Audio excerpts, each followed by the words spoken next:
My parents rebranded the family auto shop that I built for years under my lazy brother's name. So I rented my own place, built a real business, and watched them beg me to save theirs. Hey Reddit, I don't usually post on here. I just scroll, read drama, and mind my business. But things at home went so sideways, I honestly didn't know where else to drop this. So I, 24 male, have been getting the absolute shit end of the stick in my family since I was a kid. My younger brother Ryan, 22 male, is the golden child who can literally do no wrong in my parents' eyes. The favoritism in our house is so blatant, I'm surprised they didn't hang a sign over my bed that said, backup plan. I'm not exaggerating. This is some real, you're just the spare son level crap. Let me break this down for you guys. I've been working in our family's auto shop since I was 13. No pay, no perks, just your learning responsibility. While other kids were at the skate park or playing Xbox, I was under rusty F-5050s in 100-degree heat pulling brake rotors and trying not to inhale 40 years of dust and rust. And Ryan? He didn't touch a wrench until he was 19. Even then, it was only to pose for a photo while I did the work. No lie, dude posted a pic of himself standing next to a car I fixed and captioned it, "Busy day at the shop." Busy doing what? Breathing? I handled real jobs. Engine swaps. Suspension rebuilds. Manual clutch replacements. When I was 17, I rebuilt a transmission solo. Ryan once spilled coolant and asked if it would stain his shoes. I wish I was kidding. Since turning 18, I've been expected to work full-time in the shop and also pay $400 a month to live at home. Yup, $400 for the same room I grew up in, with a broken ceiling fan and a door that doesn't even close all the way. Meanwhile, Ryan? Rent-free. He eats the food I help buy, runs up the electric bill with his gaming setup, and still acts like he's doing us a favor just by existing. When I finally brought it up, like, hey, maybe Ryan should help out too, I got hit with the classic, he's still figuring things out speech. From the same people who told me to be a man when I had a panic attack at work and threw up in the oil bay. The double standards are Olympic level. In high school, I had to keep a 3.5 GPA, work weekends at the shop, and was expected to save for college. Ryan barely passed math, skipped class constantly, and once crashed Dad's truck into a dumpster because he was bored. What did he get? A boys will be boys and a new iPhone. I went to trade school, worked part-time, paid off my student loans early, and never once asked them for a dime. You know what I got after graduating? A half-hearted good job and a coupon to Chili's. Not even a gift card. A fucking coupon. Last month, Ryan got promoted. Let me set the scene. I walk into work like usual. Coffee in one hand, schedule in the other, and there's a brand new sign hanging above the front counter. R&R Performance. Managed by Ryan No Joke. New sign, new logo, even branded t-shirts. They didn't tell me, didn't warn me. Just flipped the script overnight and handed the title of manager to the guy who once called a catalytic converter that hot tube thingy. I laughed out loud thinking it was a joke. My dad just said, Ryan's stepping up. He's got the vision. My mom chimed in with, and you're more of the hands-on type. This is a good balance. So let me get this straight. I bust my ass in that shop for 10 years, and now I'm the guy who gets to stay in the back and make things work. While Golden Boy takes credit, talks to customers, and posts selfies about being a business owner, every time a customer compliments the work, Ryan says, thanks, man. We try our best. We? This dude wouldn't know a torque spec if it was tattooed on his forearm. And of course, my parents are fully leaning into it. You and your brother make such a great team, my mom said last week. Team? This isn't a team. This is me running a marathon while Ryan rides a scooter across the finish line and takes the trophy. It gets worse. Ryan started throwing his weight around, told me I should clean up the shop more, and that presentation is everything. Then tried to correct me in front of a customer while I was explaining what was wrong with their AC compressor. The look I gave him could have melted steel, but my parents backed him up. He's just trying to be helpful, my dad said. He's learning. Yeah? Maybe he should have learned that before he started calling himself a manager. Now I hear whispers that they're thinking of transitioning leadership fully to Ryan in the next year. Apparently, he's been really showing potential. I'm the one fixing everything. He's the one sipping iced coffee in the office pretending to email vendors. I know what you're thinking. Why not just leave? Trust me, I've thought about it. But I've got bills. I've got a car loan. And until I finish saving up for my own space and tools, I'm stuck in this joke of a family business where the joke is always me. But they don't know what I'm planning. I'm done being the background guy. So now we've got this brand new sign on the shop window, R&R Performance, managed by Ryan, and suddenly everyone's acting like we're the Fast and Furious franchise. Except nothing changed. Except now Ryan thinks he's Vin Diesel, and I'm just that guy who does the heavy lifting. And by heavy lifting, I mean everything. Since the rebrand, Ryan's been doing this thing where he walks around with a clipboard and pretends he's checking inventory. He doesn't even know what half the part numbers mean. I watched him stand in front of the same stack of rotors for 10 minutes, fake nodding while scrolling through Instagram. He takes selfies from the office like he's in some tech startup, not a grease-stained garage where the bathroom hasn't had hot water in 3 years. And every time a customer walks in, he slaps on that fake CEO tone. Welcome to R&R. We're here to take care of you. Like, bro, the only thing you've taken care of is finishing off the last soda in the mini fridge that I paid for. Meanwhile, I'm still the one underneath cars getting my knuckles busted on rusty bolts. I'm the one who stays late when jobs go over. I'm the one who handles the pissed off guy whose alternator was supposed to be done by Thursday. And when Ryan screws something up, like ordering the wrong filter for a Civic and installing it on a Corolla, I'm the one who eats the blame. But here's where it really starts getting fun. So a couple weeks after the sign goes up, my mom pulls me aside while I'm mid-break job and asks if I can help float a few of the shop expenses this month. Says we're behind on vendor payments because Ryan's is still learning the billing process, which is code for, Ryan forgot to pay the invoices, and we need you to cover it like always. She's asking me to pay for his screw-up. I tell her no. I was polite about it, but I said I've got my own bills, and I'm already doing more than my share. She looks at me like I just kicked the family dog. Later that night, I get hit with the trifecta. Dad knocks on my door, gives the "we're all in this together" speech. And my mom joined in and said, I just don't understand what happened to the sweet boy who used to help his family without complaining. Right. That kid got replaced the second you gave his job title to a clown with good hair and zero discipline. But it gets even better. My aunt calls me. Says she heard I was being difficult and creating tension at work. Says family needs to stick together. And that maybe I'm just feeling left out, now that Ryan's finally stepping up. This lady lives 5 towns over and hasn't been in our shop in years. Suddenly she's got opinions? Turns out Ryan's been running his mouth, telling the whole family that I've been moody and negative and resisting change. I tells them I don't like seeing him succeed. And my parents? Instead of shutting it down, they're nodding along. I overheard my dad on the phone with a cousin saying, it's been a tough transition. Jack's struggling to let go of control. Like I'm some washed-up dictator being forced into retirement, not the guy who's been keeping this entire operation from collapsing since I was a teenager. So now I'm paying rent, busting my back, getting zero credit, and being painted as the villain because I'm not cheering for the same guy who's been coasting his entire life. And Ryan? He's loving it. He comes in late, skips lunch shifts, takes 3-hour supplier meetings that are really just him driving to Starbucks to take mirror pics in the parking lot, and then shows up with some recycled TikTok motivational quote like, leadership is about vision, not labor. He said that, out loud, while I was elbow deep in a Subaru's engine bay fixing his misdiagnosis. Then came the family dinner. My mom set it up, said it'd be good bonding time. I figured whatever, I'll show up, eat, and smile. Nope. Dinner turns into a Ryan fan club meeting. Ryan's been working so hard lately. Ryan's really finding himself. Ryan's got a mind for business. Even my grandmother said, I'm proud of how far he's come. Far? From what? The couch? I finally lost it when my dad raised his glass and said, here's to the future of R&R, under Ryan's leadership. I looked around like someone was going to speak up. No one did. So I said, cool. So I guess the guy who actually runs the shop will just keep doing the heavy lifting while Golden Boy plays boss in the office? Dead silence. Ryan, trying to be slick, goes, come on, man, don't make this weird. It's a family business. I replied, yeah, one I've been running while you nap and post motivational memes. That didn't go over well. After it, my mom came to my room and said, you embarrassed us. Ryan's doing his best. If you can't support your brother, maybe you need some time to think about your role in the business. Think about my role? Lady, I am the business. But okay, if they want to push me out, they better be ready for what happens next. Because if I'm not family to them unless I'm useful, then I'm going to stop being useful real fast. So after that dinner turned Ryan hype party, I kept my head down and went back to work. Not for them, for the clients.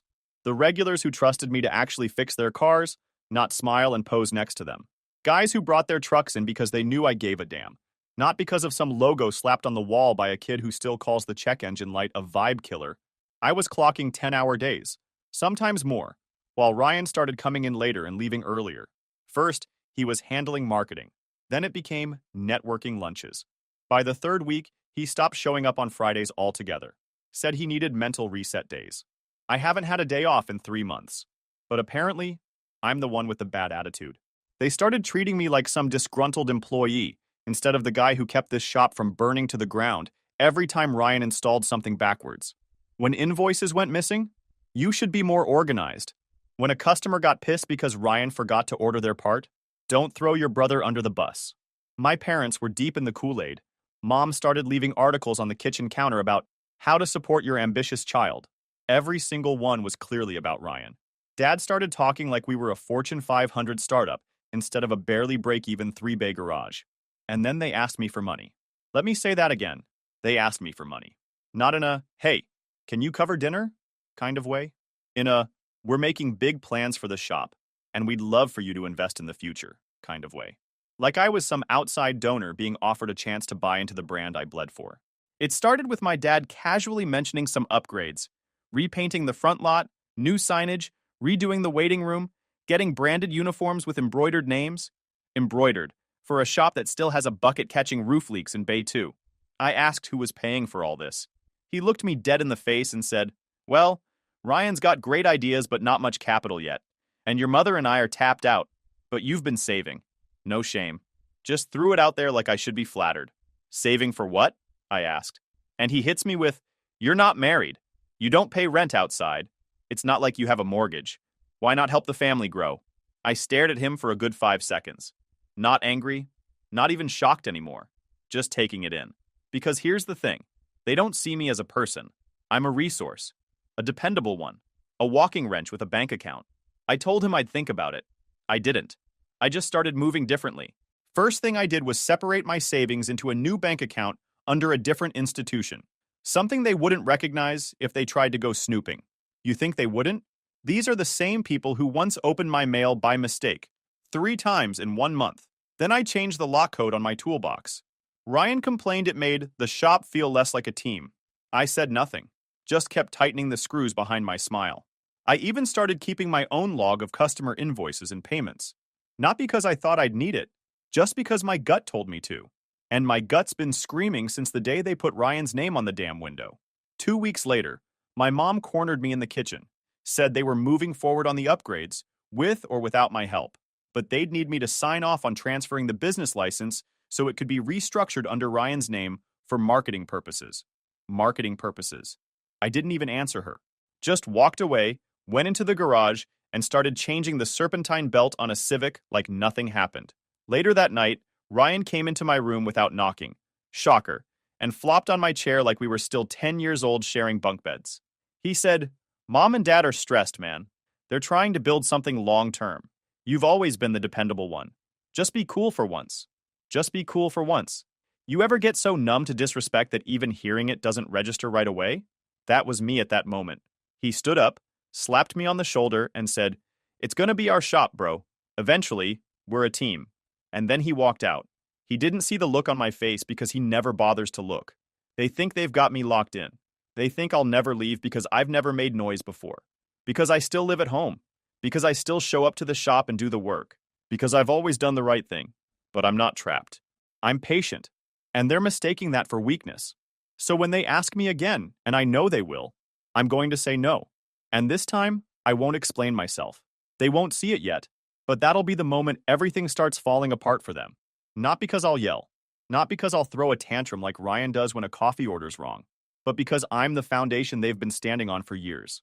And I'm about to step away. About a week after Ryan gave me the teamwork makes the dream work speech in my own room like a budget Tony Robbins, I started noticing things getting weird. Not loud weird, quiet weird. For starters, I walked into the shop one morning and found my workbench cleared. Not just tidied, emptied. All my tools were gone. My labeled sockets, my pry bars, my torque wrench I bought with my own cash 2 years ago, disappeared. I asked my dad where everything went. He shrugged, said, Ryan's reorganizing the shop layout. You'll have a shared workstation now. He shared workstation. The same Ryan who stripped a bolt clean off a valve cover last month and then blamed it on cheap metal. I didn't say anything. Just turned around, grabbed my spare 3/8 ratchet from my car, and got back to work. Spent the entire day using borrowed tools like a guest mechanic at my own damn shop. Then came the second hit. Mom cornered me in the laundry room, like literally stood between me and the exit with a manila envelope in her hands. She had this fake sweet tone, like she was trying to sell me vitamins. Your dad and I were talking, she started. And since Ryan's taking on more of the business duties, we think it makes sense to restructure ownership. I didn't say anything.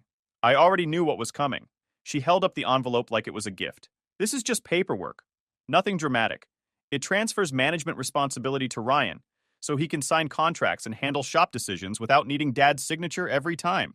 I opened it. Read through it. Noticed one very specific line that basically stated, all future profits and business rights fall under the name Ryan Havernell as primary operating owner. I closed it, handed it back to her, and said, no, that's it. Just no. She blinked, like the word didn't compute. It's not a big deal. You'll still be part of things. We're just making it easier for Ryan to handle the business side. You mean easier for him to own the business while I fix the messes? She frowned. Why are you making this so hard?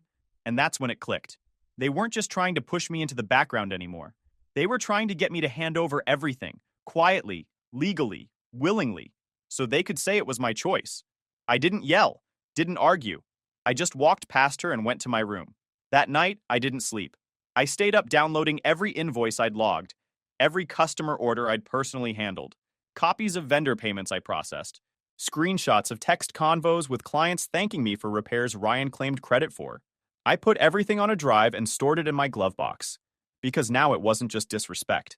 It was theft, and they thought I was too passive to notice.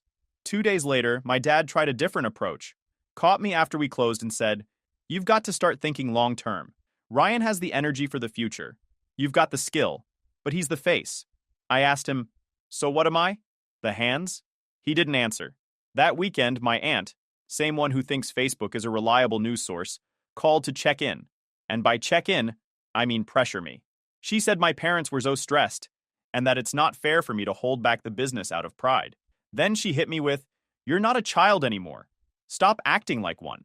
And that's when I knew. They'd told the whole family I was refusing to sign because I was being petty, immature, that I was the reason things were getting delayed, not the golden child who can't even align a tire machine without someone holding his hand. But fine, they wanted to play dirty? I could get dirty too, just smarter. That night I talked to a customer, Brian, who also happened to be a small business attorney. He'd mentioned it once after I fixed his AC unit in a Ford Edge. I asked him some questions, told him hypothetically, if someone worked at a shop their whole life, helped build it, had no ownership, and was suddenly being pushed out, what could they do? Brian didn't even hesitate. Depends. Got proof you helped run things? Transactions? Witnesses? A paper trail? I sent him the folder. He called me back the next night and said, you've got enough here to blow a hole through their plans. Don't sign anything. Don't even say anything. Just let them keep talking. So that's what I did.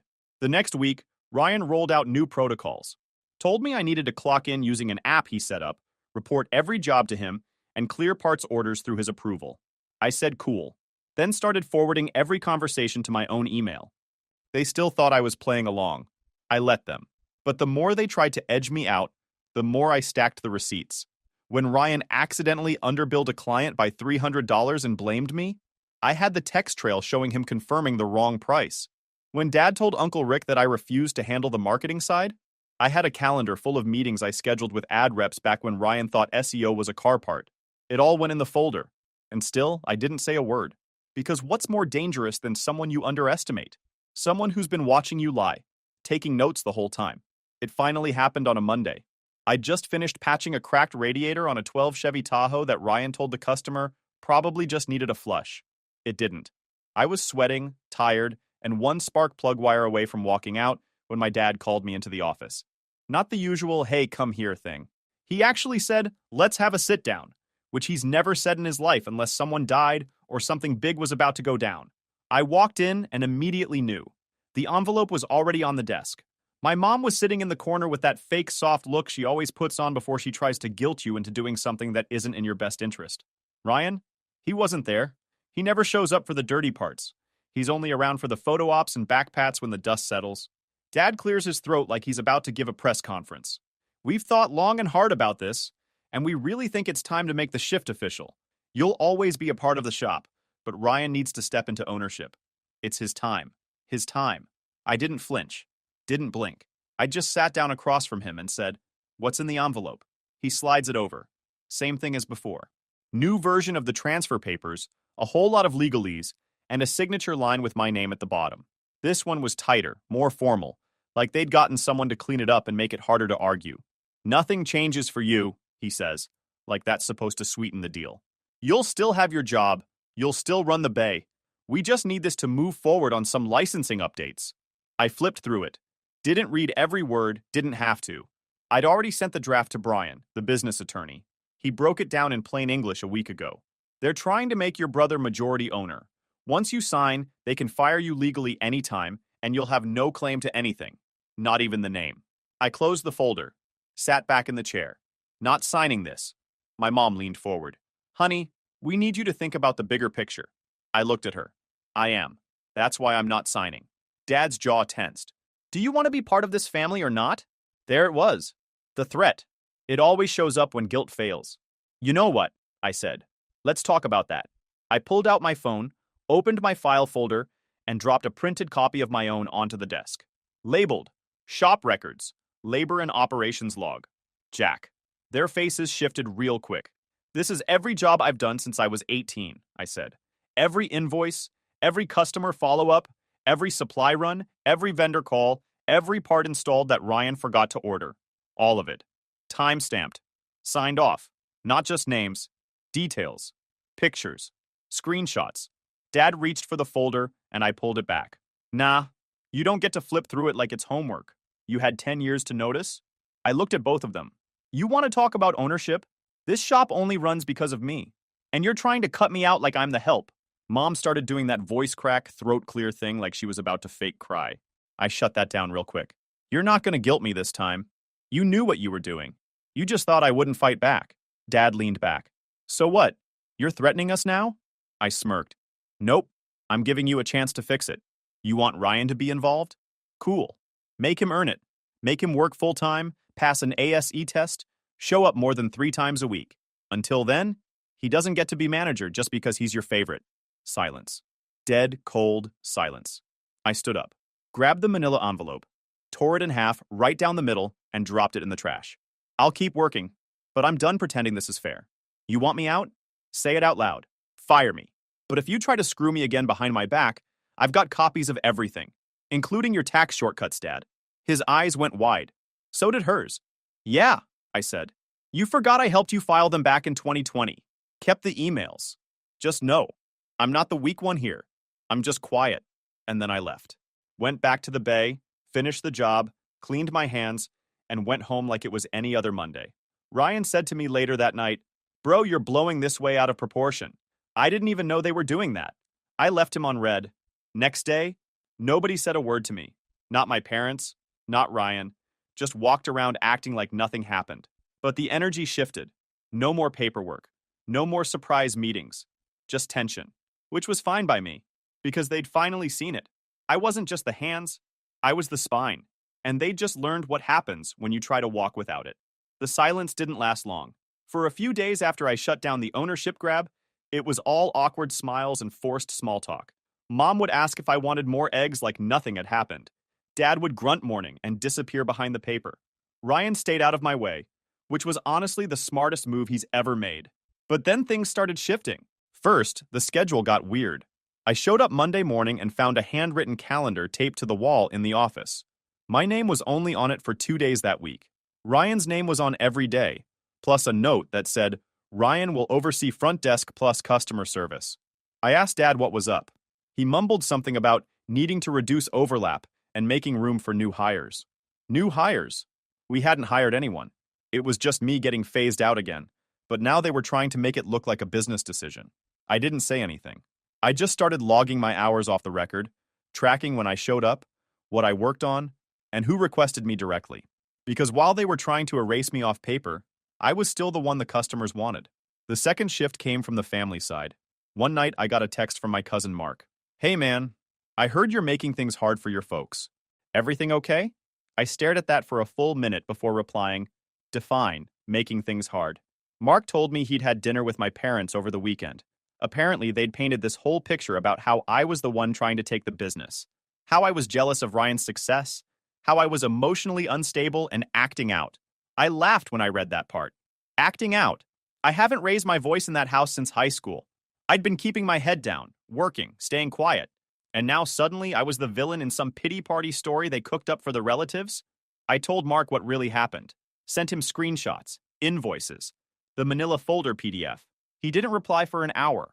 When he finally did, all he said was, "Damn, that's not the version they told me." One by one, I started getting weird messages from extended family. Not direct attacks, just passive crap like, try to see it from their perspective. Or maybe it's time to let go and move on. Let go of what? My work? My name? My piece of the shop I helped build? Nah, I wasn't going anywhere. So I kept showing up. Every time they slashed my hours, I still came in. I stayed late. Took photos of every job I completed. Emailed the client list I built to my personal address. I started building a portfolio without telling anyone. Then came the real kick. They changed the shop password. We had a shared login for our POS system. One morning, I showed up to find the tablet locked. Password invalid. Ryan said, "Oh yeah, we switched systems." Dad said to streamline. So I called Dad, asked for the new login. He paused, then said, "We're trying to keep things simplified for management. If you need something processed, just go through Ryan." They wanted me off the books completely. So I switched gears. That day, I took a walk 2 blocks down to an old warehouse that had been empty since COVID. I'd seen a for lease sign on it for months. I called the number, asked about rates, space, noise zoning, parking availability. It was doable, not today, not even next week, but soon. And now I had a reason. Because the final straw came Friday. I got home late, had stayed behind after hours fixing an alternator that Ryan couldn't diagnose. I went to shower, came out, and found my room half empty. Not trashed, just stripped. My books, gone. A few of my tools, missing. My laptop unplugged and sitting on the kitchen table. I asked Mom what happened. She looked up from her phone and said, "We figured it was time to start cleaning things up. You don't need all that stuff cluttering the room anymore." Cluttering. Like my personal things were a mess they had to deal with. I said nothing. Just grabbed my laptop, walked back into my room, and locked the door. Then I opened that email draft I'd been saving for months. To Brian, the business lawyer. Subject, confirming services and timeline. Body, I'm ready. Let's move forward with the paperwork for independent operations. That night, I also emailed 3 clients I had long-term repair relationships with. Told them I might be shifting locations soon and would let them know the details if they were interested in following. All 3 replied within the hour. "Yes, just tell us where." That's when I knew. They could mess with my schedule, cut my hours, block me from systems, but they couldn't erase who actually kept the shop alive, and they definitely couldn't stop what was coming next. 2 months after they tried pushing me out, I signed a lease on that warehouse I saw down the block. The old one with the cracked floors and busted overhead light. It wasn't pretty, but it had 4 bays, a working lift, and enough space to breathe without Ryan breathing down my neck with a GoPro. Mark helped me set it up. He showed up the first weekend with gloves, pizza, and a giant Bluetooth speaker that only played 90s rock. We spent the whole Saturday scrubbing the floors, patching drywall, and setting up my toolboxes. He didn't ask for anything, didn't make speeches, just said, "If anyone deserves to build something real, it's you." Mark and his girlfriend let me stay rent-free until I got on my feet. Gave me keys, a place at the dinner table, and silence when I needed it. I hadn't felt that kind of respect under a roof in years. 3 weeks later, Jack Auto Repair opened for business. No ribbon cutting, no Facebook event. Just a white banner with red block letters, a Craigslist post, and some text to customers I trusted. That first week, I had 5 cars. Second week, 10. Word got around. I kept my head down, showed up early, stayed late, took every job seriously, no matter how small. I didn't waste time filming content or pushing trendy BS. I fixed cars the right way, charged fair, and treated people like they mattered. By the second month, I had enough to rent a 1-bedroom apartment above a barbershop 3 blocks away. Small place, ugly carpet, but it had a deadbolt, a quiet street, and no yelling. I moved out of Mark's, took him and his girl to dinner, and promised him the first free oil change for life. And then came the part I didn't even plan for, buying the old shop. It was Ryan's idea, apparently. He'd burnt out fast, couldn't handle the pressure, barely kept the doors open. Customers stopped coming after he started screwing up invoices and overcharging people for labor he didn't even understand. My dad called me himself. asked if I'd consider taking the shop off our hands. I said no. Straight up. No hesitation. That's when the begging started. They said things were tough. Real tough. No business, no money, no backup plan. The shop was dead. Tools rusting, bays empty, bills piling up. My dad tried to guilt trip me with, "It's still your family's name on that deed." My mom jumped in a few days later saying, "We just need a fresh start. You could help us get back on track." I still said no. They weren't asking me to buy it. They wanted me to work there, fix their mess, save their pride, for free. I wasn't going to crawl back just so they could pretend they were the ones who built something. I had my own name now, my own shop, my own customers. I didn't need theirs, and I wasn't about to be their safety net. So they gave up. The place stayed closed for weeks. Eventually, they had no choice. They sold it. But here's the funny part. Turns out my name was still attached to part of the original lease agreement from when I was underage and helping full-time. Some technicality my dad forgot to update in the system. The city flagged it. A few weeks later, I got a check in the mail, my legal share from the sale. They didn't even send it. The authorities did. I cashed it without hesitation, took every dime and dumped it into expanding my shop. New lifts, better tools, a full paint booth, and a waiting area that didn't smell like burnt rubber and regret. As for them, I don't know what happened exactly. I heard through Mark that they moved into a much smaller place. Ryan's been hopping jobs. My parents tried selling some old equipment online to stay afloat. They went from running a full shop to barely scraping by. Meanwhile, I'm booked out 2 weeks in advance. People drive from the next town over just to get an honest estimate. And I did it without stealing anything. They lost everything trying to build an empire on favoritism. I built mine with my own hands.